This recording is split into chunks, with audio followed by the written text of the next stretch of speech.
Hi everyone. Okay, really excited to start this Insta Live chat. Happy World Environment Day to everyone. We're so excited that you're all here, that you're here to join us. Gosh, just seen so many people are already joining. Um, this is going to be a really interesting chat, I think. I'm very excited to be talking to Belinda Lo Machi today. And I think she's going to just join us in the next couple of seconds. I see lots of waves from lots of people. Thank you so much for joining us. Oh gosh, all over the world, really. Thank you. And I hope that you're enjoying this World Environment Day. I hope that you've made some commitments and that you're treating it like a a great day, a really important day. And I hope that it's not just us wildlife lovers who are doing this, but all of us. Okay, I think. And okay, Belinda Lo Machi is just joining us now. Hi, Belinda. Hi, Resson. How are you? Very well. So excited that you're here. All right, so just to run through the flow of what we're going to be doing today, we're just going to do our introductions and we're going to talk briefly about the species that we represent today. And then we're going to go into World Environment Day and the power of partnerships and the future of partnerships. And we really want you all to participate with us today. So please make sure that if you have questions, you keep them. And then when we ask, you can just put your questions down and we can answer them closer to the end. And there's also going to be a little bit more interaction in there as well. So I'm hoping that we're not preaching to the choir here. I'm hoping that we're going to be talking to lots of people who may not have ever seen us or know anything about our species before. So joining me today is Belinda Lo Machi, who is the Executive Director and founder of the Grevy Zebra Trust. And I would love her to speak a little bit about her species. Thanks, Russ. So the Grevy zebra is an incredible animal, as those of you who will have seen it know. And they are endangered and only found in the Horn of Africa. So that's now Kenya and Ethiopia. And historically, they were found in Somalia. And they're incredible. They're uniquely adapted to survive in a very arid and semi-arid environments. And considering the challenges that they face, they are very resilient. And although, there are 3,000, the population is now stable over the last decade, and that's thanks to partnerships. And also, there's a very strong cultural and emotional connection between communities that we work with and the species. And that's something that we really try to build upon. Creating that connection with nature, which is so important for its long-term survival. Mm-hmm. Great. Would you like to share with us some of the, well, we'd love to know about the lions and what's happening with lions in Kenya. Yes, for all you Grevy Zebra fans who maybe don't know very much about what's happening with lions, I would like to tell you. So lions are in trouble. They are in trouble in Kenya. There are only 2,000 left in Kenya. There are 20,000 in the wild, and they have disappeared from a large percentage of their range. I think a lot of people who just know of the power of lions and how ubiquitous they are all over the world in terms of our symbols and our emblems might not know that there is that much happening. But to be fair, there has been enough doom and gloom going on about everything in the world. I think everybody's kind of under this weight of just a lotness that's happened. And I think it's great to be positive, just as Belinda has. And one of the positive things that we can report is that our lion population in northern Kenya has been stable for the past 7 years and counting.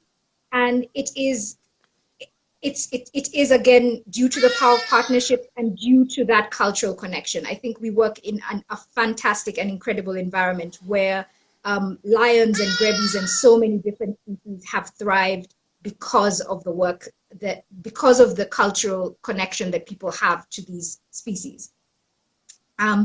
So yes, I think just before you joined, I wished everybody a happy World Environment Day. I did not, however, wish you happy birthday. Thank you.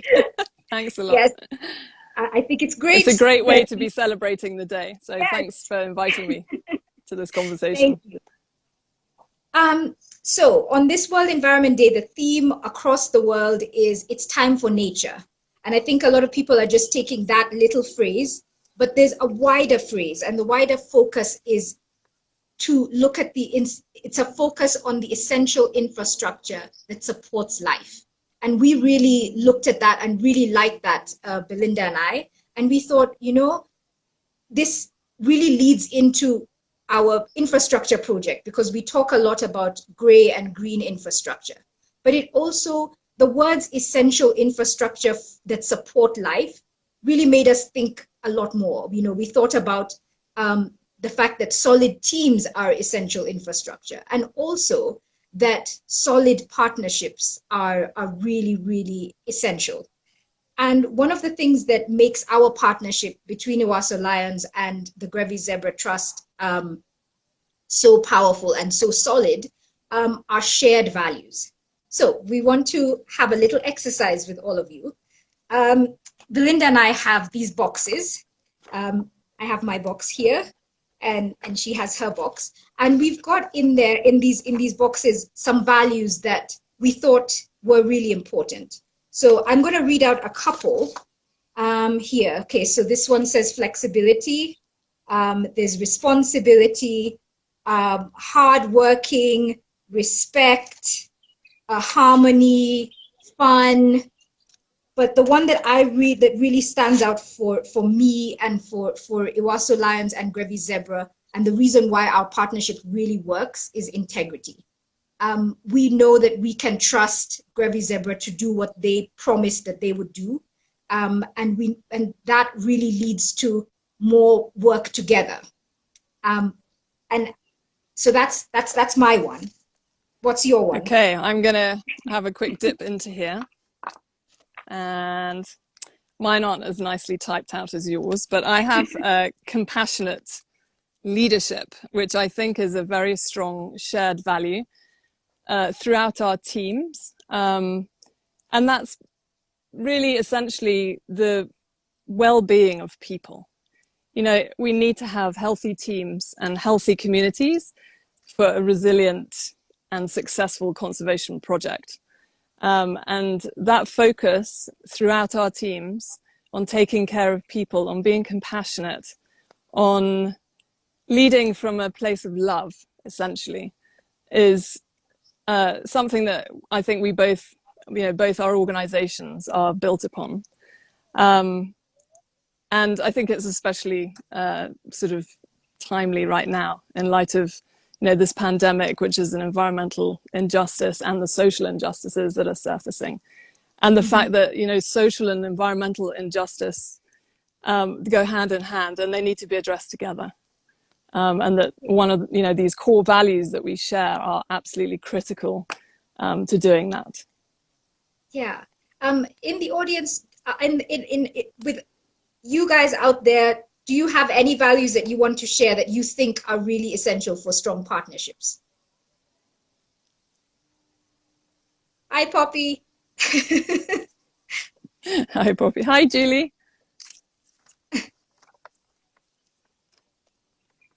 Any values that you think are really important for partnerships to work out for the environment? Is there anybody who has something? I'm just going to check 2 more comments, and then we're going to move. Authenticity. Wow. Actually, we just talked about that this morning. Yeah. Authenticity. Resilience is another one there. Trust. Yeah. Passion. That's a huge. Yes, that was the first one that Belinda had this morning as well.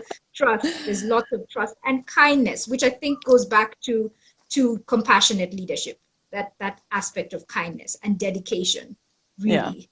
Yeah. These are some of the things that really, and clarity. I don't think I would have picked that one until a couple of years ago, and now I see how important it is clarity. Yeah. Because when you lead and you're an unclear leader, and I do that sometimes, it creates a whole lot of confusion, and it's not very helpful. And it's definitely not helpful when you're working across partnership lines. Right. Transparency. Wow. Okay, so now we want to talk a little bit about our work together and how those values have translated into work. And I'd love Belinda to share with us the story of how you, as Grevy Zebra and EwasoLions, started working together. I've not worked with EwasoLions for a decade, so I don't know how the genesis started. I would love to hear the story. Well, I've known Shiv for a long time, so since she started her research camp in Westgate, and I would come, with some of my team, and we'd put up our pup tents, and so I'd go over to see her occasionally, and our relationship and friendship kind of started from there. And then in 2014, we were incredibly fortunate to both get funding to build nice field bases in Westgate. And she was amazing because I got pregnant, and for medical reasons, I was advised not to travel at all anywhere. And so the camp was being built, the Grevy Zebra Trust camp was being built, and I wasn't there at all. And Shiv would send me these videos. She'd do a virtual tour of the construction and what was happening. And it's incredible because we basically co-created that camp, me from Nairobi and her being on the ground. And I'll always remember that. And I think, just Wow. Shivani is an extraordinary friend. She's somebody that I can share my hopes and my fears with. And it's through these conversations that we have got closer and brought our organizations closer. And it comes back to trust and compassion and love and all of those values that we share, that I think has now, translated into and transformed into some formal partnerships which are working amazingly. And yeah, I'd love to ask you about a recent one that we've embarked on, which is how we're addressing the threat of COVID-19. So if you could share with us a little bit about that. I can't see the name of the person, but they've just written that zebras are lion prey, and yet we found common ground to partner. And I, just hearing your story and the story of our organizations it's very touching and very important. And one thing that I think was the first value somebody put out was authenticity. And I think to be authentic, you have to be honest. And one of the things that we figured out quite early on with this COVID crisis is that we were all flying blind. Nobody knew exactly what to do about preparing our teams. And I think we shared protocols between us of how to prepare our teams, but we then between us and Grevy Zebra, we were thinking separately. Okay, we've done all this for the teams. Now what do we do for the communities? Because our teams are intrinsically linked to the community. And we didn't want to then put our teams at risk and put ourselves in a place where we really didn't know very much about the health world. And so one thing led to another, and we began to work with the Communities Health Africa Trust, which is another partner of ours through the African Conservation Leadership Network.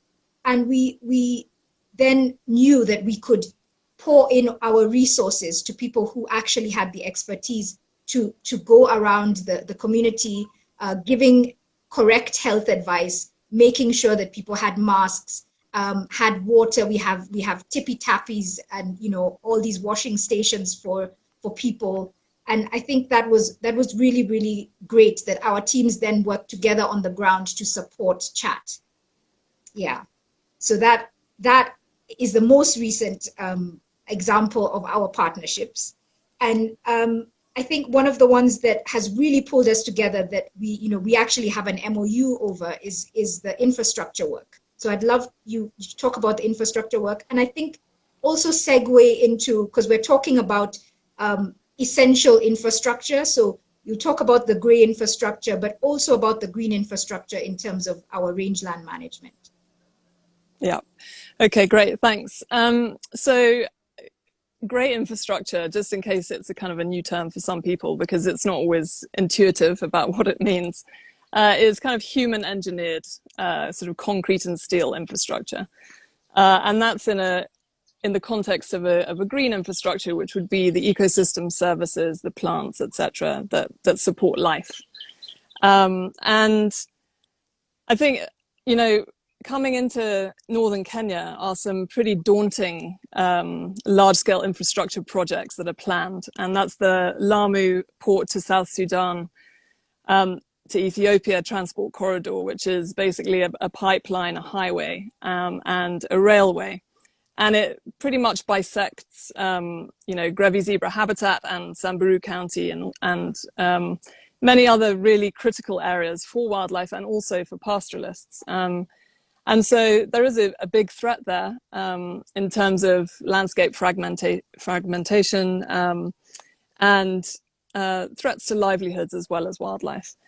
And so we started a partnership, a program called the Biodiversity and Infrastructure Program, which basically is mainstreaming biodiversity and the needs of wildlife into planning and design for infrastructure, so into that pre-phase rather than having to do it post-construction. We have an amazing shared landscape infrastructure advisor, Sarah Childs, who's leading the program. And I think... Is she's here, is she? Yeah. Great. Hi, Sarah.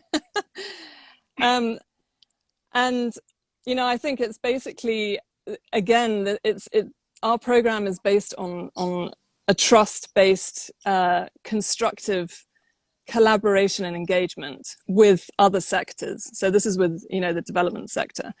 And building that relationship is absolutely critical for us to be able to move forward together. And for, both sectors to really come together and think more holistically. So, development must come to this landscape. And so it's upon the conservation sector also to envisage that, but equally, going the other way, trying to keep the integrity of the green infrastructure. And I think there's a couple of amazing outcomes that have happened recently. So one was the oil pipeline was rerouted around a critical breeding area for Grevy zebra. And that has meant that the whole of the Lapset corridor has also rerouted to follow that and keep this breeding area intact. And then the second outcome is, with a lot of other partners in the landscape, we identified critical crossing points for wildlife and for livestock across where the highway is going to go and the railway, this whole linear infrastructure development. And we've submitted those recommendations, which are now being considered. And if they are put in place, they're being very seriously considered by the Kenya Highways Authority. That will be the first time that wildlife and livestock crossing structures have been integrated into the planning and design phase in Kenya. So it'll be an amazing example for Kenya and for Africa of proactive mitigation. And so then leading into sort of the green infrastructure side of things, people, when they think about grass, which is the foundation of life in northern Kenya, they just think, tend to think about the grazers and whoever's eating the grass. And rather than thinking about the food chain, the whole food chain. And so, it sounds odd, but, lions depend on grass. It's also the foundation for lion survival and the future of lions. And that's because, obviously, if the prey species and the prey base for lions diminishes as a result of land degradation, then lions are going to be, and other large carnivores are going to be forced to prey on livestock. And that's going to increase conflict and therefore, really make it challenging for lion conservation. And so, you know, it's again, really exciting that we're able to collaborate with the EwasoLions in this field. So Grevy Zebra Trust has been doing this for a while. And we're excited to now start engaging the Mama Simbas in supporting some of the regenerative grazing and rehabilitation work that's going on in Westgate Conservancy.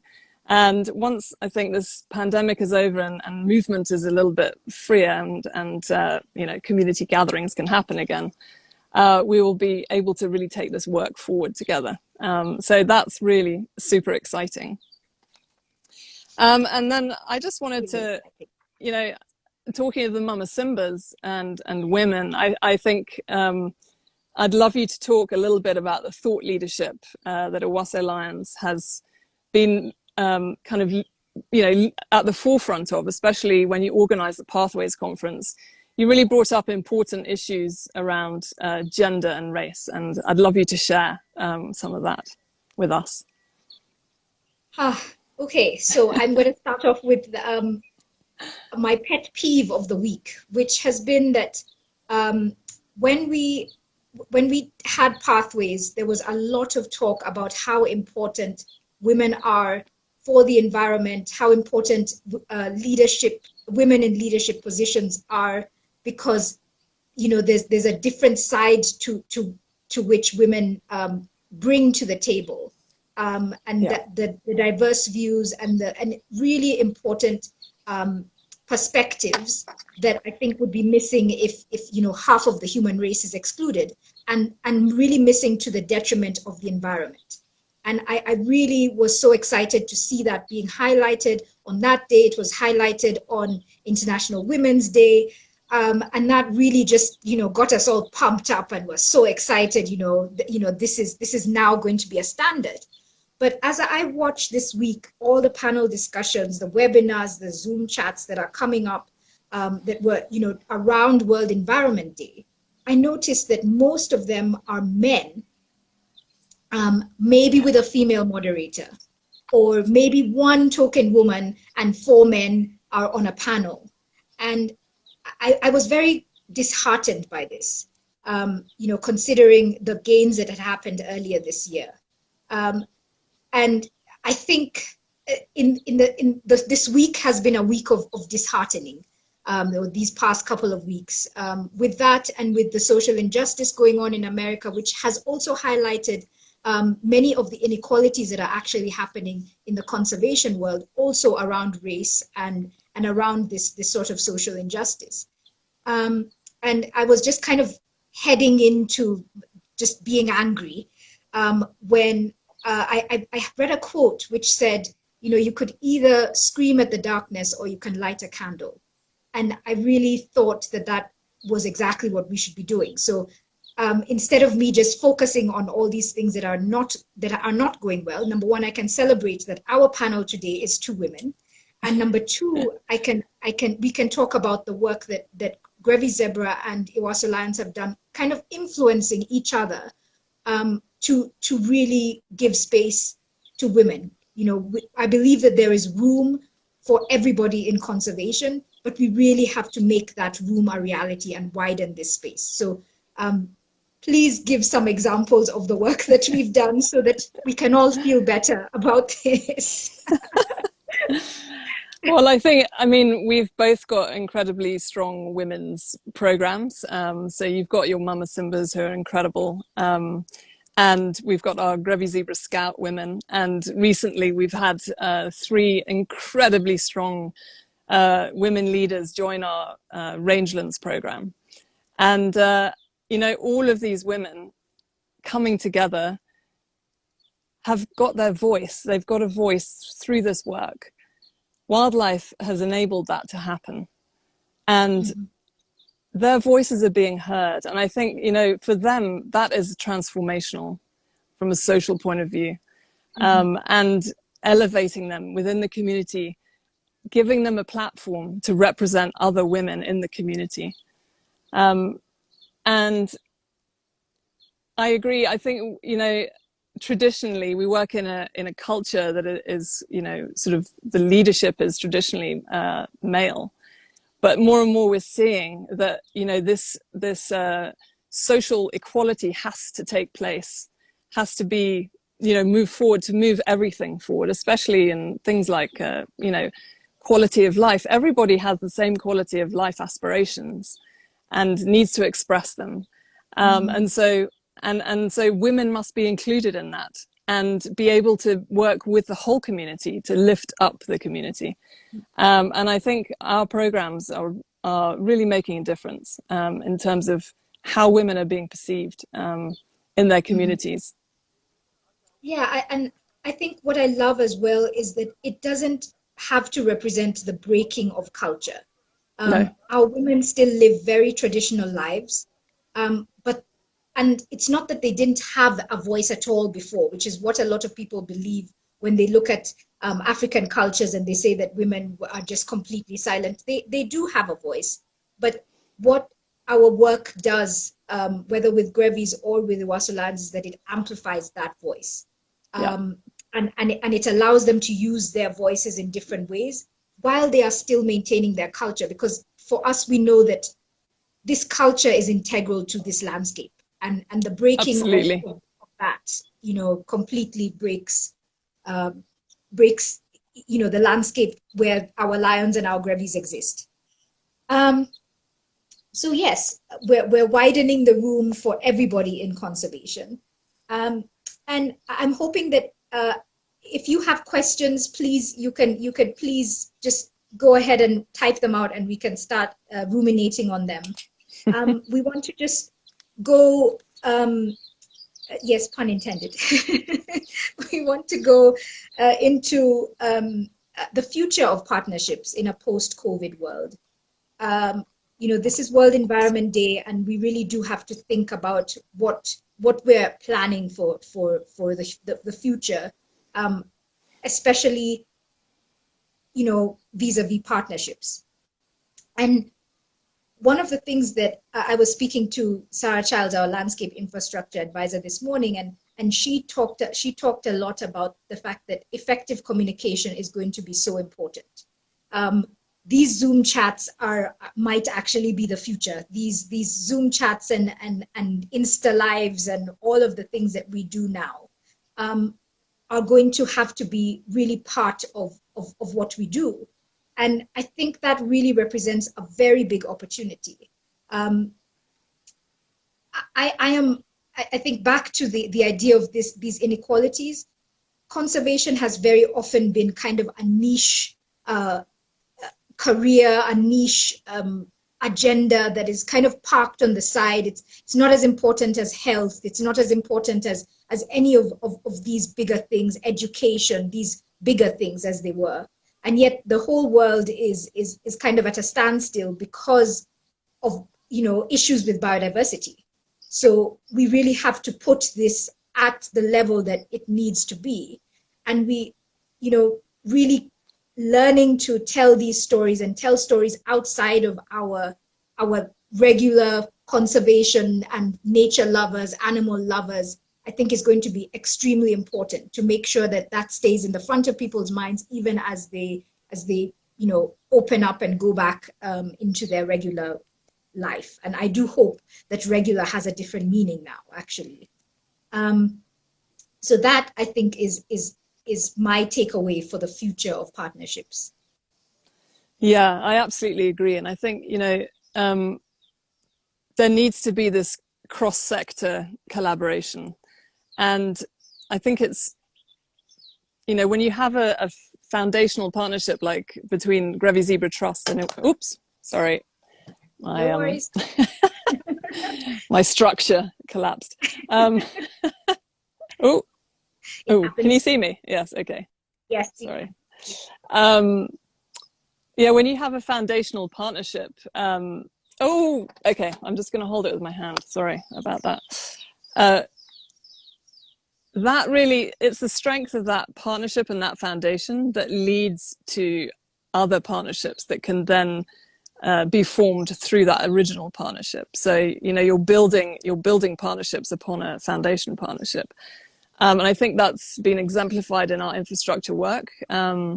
where, you know, our partnership has led to partnerships with the Endangered Wildlife Trust in South Africa, which sounds like a wildlife NGO, but it's also looking at linear infrastructure. That's one of their specialities. And then also recently in the COVID-19 context with CHAT, the Communities Health Africa Trust. And so there's a huge opportunity now, you know, for this kind of reach into different sectors, because again, we can't be reductionist in how we're seeing the world now.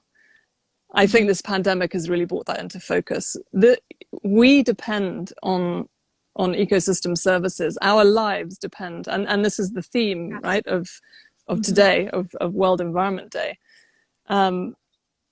That we have to, you know, maintain the integrity of the green infrastructure as we go about, you know, building grey infrastructure, etc. And so, you know, we have to change our view, our perspective as humanity. You know, we can't just, we have to see the interconnectedness of everything. Yeah, so I think that was also my takeaway, that it's the strength of partnership that then leads to these, you know, additional partnerships. Yeah. Right. Okay. So let's just see if there are any questions that have come up since we joined. Okay. Well, we see a lot of people that we know. Thank you so much for joining us. Antonia. Oh, lots of great people. Oh, wow. Okay. There's lots of questions. I did not know that there were. Okay. Do you want to take one, Belinda? I don't know if you could see them. There's quite a few. Do you just scroll down with them, right? Yeah. So what is, okay, so Julie's asking, you've had so much success. What is your next big challenge? What can we do to support you both? Wow. Thank you, Julie. Yeah, thanks, Julie. We have had huge success, but I also, you know, but it's still, these challenges remain, I guess, is what we're seeing. And I think in terms of how we move forward, we're going to have to really try and, I mean, from Grevy Zebra Trust point of view, is to strengthen the pastoral economy for the landscape that we're working in.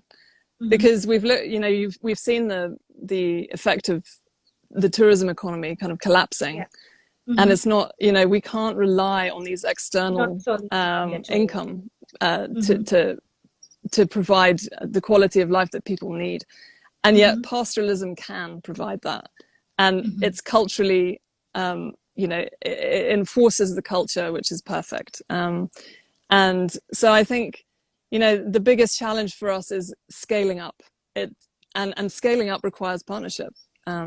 And that's why I think, you know, working with EwasoLions, who've got a team, you know, of amazing people, you know, a whole network, it's really kind of disseminating all of this into the community and beyond, so that everybody can come together to make a difference, especially for this landscape.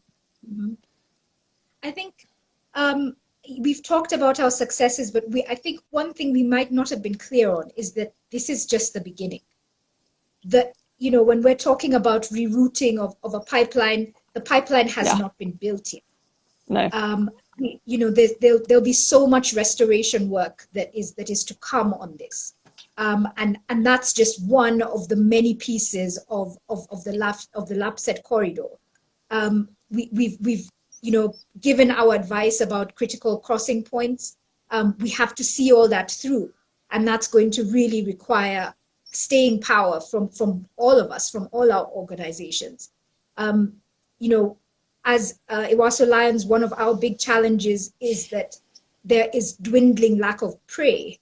There are many prey species that are actually in decline, and that's, you know, that has many reasons, and a lot of it is because of rangeland degradation. So, you know, supporting the work of rangeland restoration and effective rangeland management it's a challenge that is here to stay. It's a challenge that's here for a long time, and it's a challenge that is exacerbated by climate change, and probably exacerbated by the fact that we're putting in an oil pipeline, which will then lead to more fossil fuels, and all of these things. So the challenges that are in our landscape, a lot of them are here to stay. Yeah. We do also have another challenge, which has come up recently. I think two. One being disease has become a challenge for us. And we've went through a whole season of canine distemper late last year, and that killed 5 wild dogs in our landscape. And we then had to adapt really quickly, which is why one of the values I picked out of my little box was flexibility, because we really have to be quite quick to respond to some of the things that are, some of the changes that are happening. And the last is, disasters. There's just like, we don't know what's next, and we really have to be flexible and adaptable. Yeah, and I think in that vein, we, in the short term, we're still feeding Grevy zebra when there are really bad droughts. And that's something we're probably going to have to continue to do, because land degradation will take, several decades if we want to achieve its scale, to reverse and to heal. And so it is about the staying power. You're absolutely right. And I think that's another thing about our shared values, is that we are committed, in the long term for life. I mean, whatever it takes, we're going to be there. Yeah. Yes. Okay. I'm going to look at another question, which says, this is from Talash, and she says, how do you bring in strong institutional partners from the private sector who also share your values? Good one. I think I wouldn't have had an answer to this a year ago at all. But our infrastructure project, and the way that we've decided to run it in this collaborative approach has really given me some insights. And I think the answer isn't, there's no formula, there's no recipe there. What there is relationship building. We don't know what values a private sector partner would have, unless we walk in the room with them and sit with them and actually build some level of a relationship, to then see if we actually share these values. And I think we have seen, for Grevy zebra and for EwasoLions, for us, conservation is about people.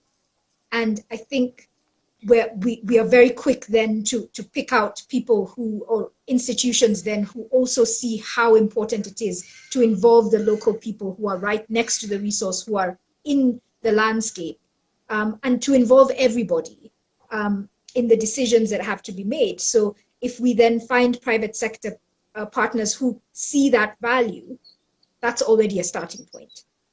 And then we build the relationships from there. I think that there's so much to learn from many private sector partners, because we haven't opened, conservation has not opened up its world and its doors to the wider world as well as we'd like to. There might be documentaries and films, but it's still, on the side. It's not mainstream. It's not part of people's thinking. And so building relationships is where we want to start. Anything else to add, Belle? No, I think you've said it all. I'm just looking at some more questions.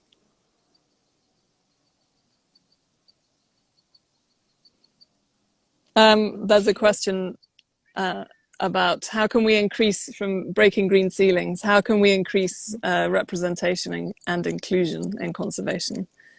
So one of the things we do at Grevy Zebra Trust is, when we're working with the community on the land degradation issues, it's a visioning process, where let's say a village, it's sort of a collection of villages will come together, and they'll talk about how do they want their lives to be, and what can support that quality of life far into the future. And through that process, everybody in the community is able to have a voice. So the youth, the warriors, the women, the elders, all contribute to that, and they're able to also have that voice independently. So often there can be a reluctance to speak if you're a woman in the presence of other men around, but they have their own time to do that. And by doing that, then bringing everybody together again to share their visions with each other, they realize actually, they all have the same shared values and quality of life that they want. And then that gets synthesized into a collective vision. And that has been an incredibly powerful way to promote inclusion and representation and, in a community's action plan. And then I think also, our organization's programs also promote women, they promote youth and warriors and kids as well. Mm-hmm. All of those social groups are being included and represented, and it's an incredibly important thing to do. Yeah, I want to answer that question kind of on a broader scale. I think Belinda has really covered it well in terms of our organizations. And I think we have lost her briefly. I hope she's coming back. I want to answer it on a broader scale. And I think the first thing that has to happen is that conservation has to admit, conservationists have to admit that in Africa, our work a lot of the time has been based on a culture of some elitism, colonialism, and exclusion of local people. And I think it takes a lot, it has taken a lot of courage and a lot of conversations, a lot of denial, a lot of, back and forth to admit that this actually has been a problem, that we have had race issues even in the conservation space. Yeah.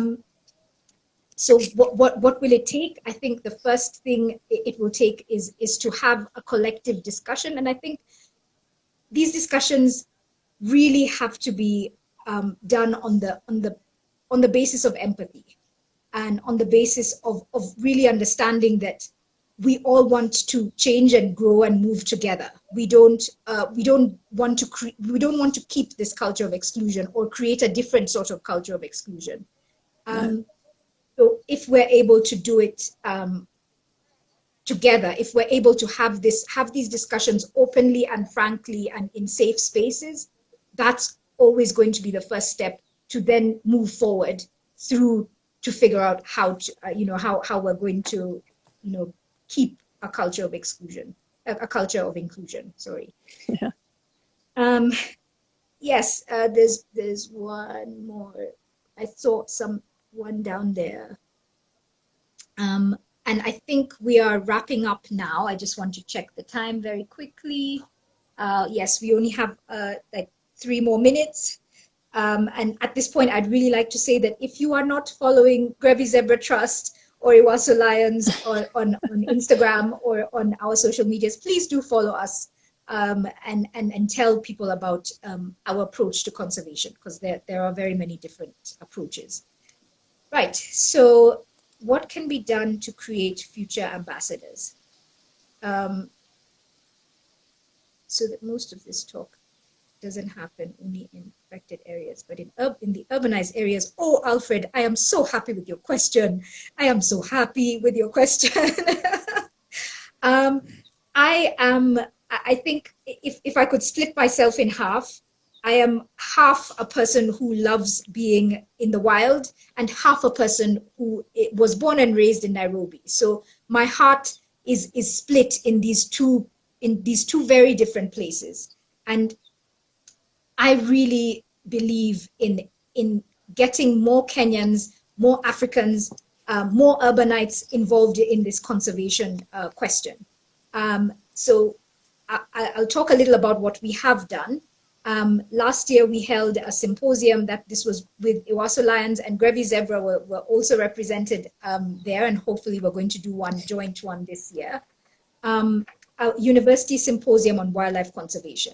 So I come from a background of, I did zoology in the University of Nairobi, and I had a very paternalistic view of conservation. I really thought that I was going to finish my degree and go and teach people how to live with wildlife. I had never lived with wildlife before. I had studied wildlife, but that's what I thought. And I think that there's so many of such misconceptions that are created. And people who really love wildlife but don't know how they're going to engage with it, and they come from urban areas. And I'm exactly one of them. So, trying to find these spaces and these ways to have these conversations with urbanites, creating content that really resonates with people and that transcends the talk of conservation. I get really annoyed sometimes with wildlife films that are very, very, I don't know, out there, and they don't have any people in them, and it's just the animals alone, and it just doesn't capture somebody who lives in an urban area. So we're thinking about all of these different ways to get more urbanites involved and more Kenyans from all over involved in conservation together as partners. Yes. Belinda, do you have any parting shots? I don't. I'm going to read a quote from Nelson Mandela because I think it's just a good way to sum up how our partnership started and comes from a place of compassion, and I think it just speaks to some of these issues that have been coming up recently. So no one is born hating another person because of the color of his skin or his background or his religion. People must learn to hate, and if they can learn to hate, they can be taught to love. For love comes more naturally to the human heart than its opposite. That's by Nelson Mandela in The Long Walk to Freedom. And the reason I love it so much is because I think, we all have to lead from a place of love and compassion. And as individuals, and this is speaking to the wider context of what's currently happening, for the social and environmental justice that needs to happen, we all have to love more and model that. So that's just what my closing thoughts were about this whole conversation. That, I think you've summed it all up. You really have. I think, well, my parting shot following in your Nelson Mandela quoting, I think will be another Nelson Mandela quote, which is that let our actions reflect our hopes and not our fears. Yes. And I think that we really have to live with that courage in the environments that we work in. And, for people who are on this chat and don't know, the work that we do is quite hard. Feeding Grevies out there and going out and doing this rangelands work and going out and stopping conflict or dealing with people who've lost part of their livelihood is very hard. So it's very much easier to do things that reflect our fears rather than our hopes. But we really do try and live our hopes through. And if you have more questions, and if your question wasn't answered, I'm sorry. We will answer it in different other ways. Please do follow us. And if you have questions that you are really burning, you can write to info@EwasoLions.org. And Belinda? Conservation at Grevy Zebra Trust. It's a bit of a mouthful. Conservation@GrevyZebraTrust.org. Perfect. Okay. Yeah. All right. I think we've come to the end, and thank you so much, everyone, for joining us. Maybe we'll do this again. Yeah. Okay. Thank you, everyone. It's wonderful to see you all. Thank you. Bye. Thanks, Resson. Bye. Asanteni sana, ashaoleng.